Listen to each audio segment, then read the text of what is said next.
বন্ধুরা কেমন আছেন? আশা করছি ভালোই আছেন। আমরাও ভালো আছি।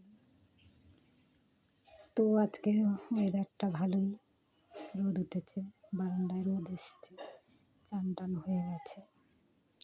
তো কালকে প্রচুর বাজার করে নিয়ে এসছে, সেইগুলো গোছালাম, সবজি কাটলাম, পালং শাক, বেগুন, শিম, আলু টালু দিয়ে একটা চচ্চড়ি, আর পটল মাছ ভাজা, আর ডাল, ছোলার ডাল, আর এই ধনেপাতা, পালং শাক, পেঁয়াজ এটা সেটা দিয়ে একটা পকোড়া। তো যাই হোক, ওটা লাস্টে করব। সব মোটামুটি কাজ হয়ে গেছে। তো এই চান টান করে আমি বলি না, জামা কাপড় টাপড় মেলে দিয়ে আমি একটা ভিডিও করি। তো কাল সবজি নিয়ে এসছে, কিছু আর বাকি নেই, বাজারে যা ছিল মনে হয় নিয়ে চলে এসছে। সকালবেলা সব গোছালাম, মানে বেলার দিকে আর কি, গুছিয়ে টুচিয়ে সুন্দর করে রেখে দিলাম। সবজির দাম এখন কমে গেছে, যত পারে নিয়ে এসছে। যাই হোক, এই আজকে মেনু। তো যারা আমার গুরুজন অনেক অনেক প্রণাম নেবেন, যারা আমার ছোট অনেক ভালোবাসা নিও, যারা আমার ভিডিও দেখেন বা না দেখেন তাদের জন্য অনেক ভালোবাসা রইল। তো এই ব্যাপার, কি আর কথা বলি, কথার তো শেষ নেই, বলারও শেষ নেই। তো কালকের একজন একটা কথা বলল, হাসিও লাগছে, কিন্তু বলা যাবে না।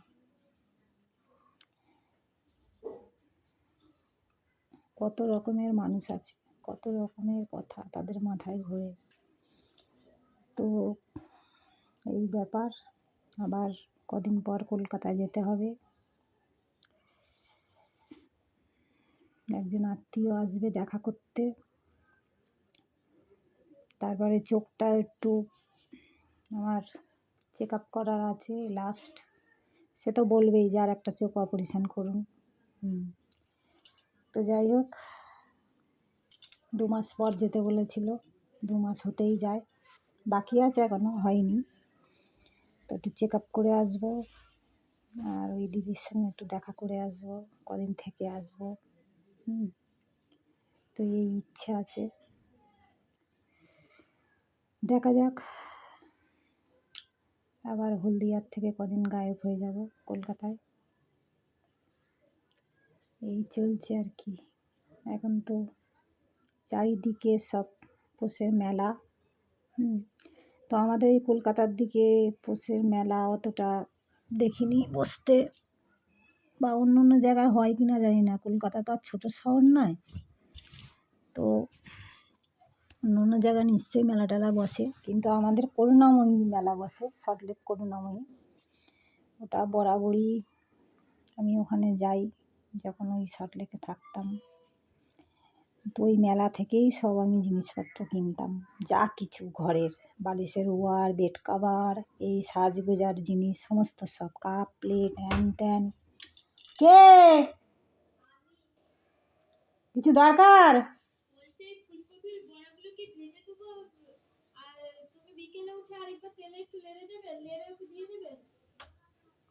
তো ও তো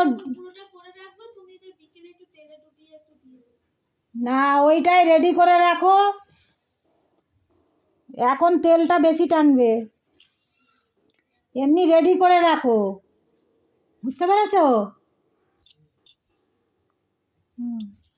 তো যাই হোক, ওই যে পকোড়ার কথা বলছে আর কি। এই শীতকালে কিছু না কিছু লেগেই আছে খাবার। তো এখন হাতে আমার টাইম অতটা হয় না, যেহেতু দোকান খুলতে হয়, আর সেই ইচ্ছেগুলো আমার মরে গেছে সব, যে এই খাবার বানাই সে খাবার ইচ্ছে করে, কিন্তু এই যে টাইম শর্ট এসে আমার বিরক্তি লাগে। নাহলে আগে প্রচুর আমি খাবার দাবার বানাতাম। যত না আমি খাই বেশি বানাই বাড়ির লোকের জন্য, কিন্তু এখন আমার হয়ে ওঠে না, এখন টাইম প্রচুর কম। তো যাই হোক, আপনাদের কাজ এগিয়ে গেছে, রান্নাবান্না এগিয়ে গেছে, করুন সব, কাজের তো শেষ নেই বললাম। তো এই হলো ব্যাপার, আবার অন্য সময় কথা বলবো, গল্প হবে অনেক। তো কাজের সময় বেশি বকবক করবো না, তাহলে রাখি, টাটা। ভালো লাগলে লাইক শেয়ার করে দিও। রাখছি, হ্যাঁ।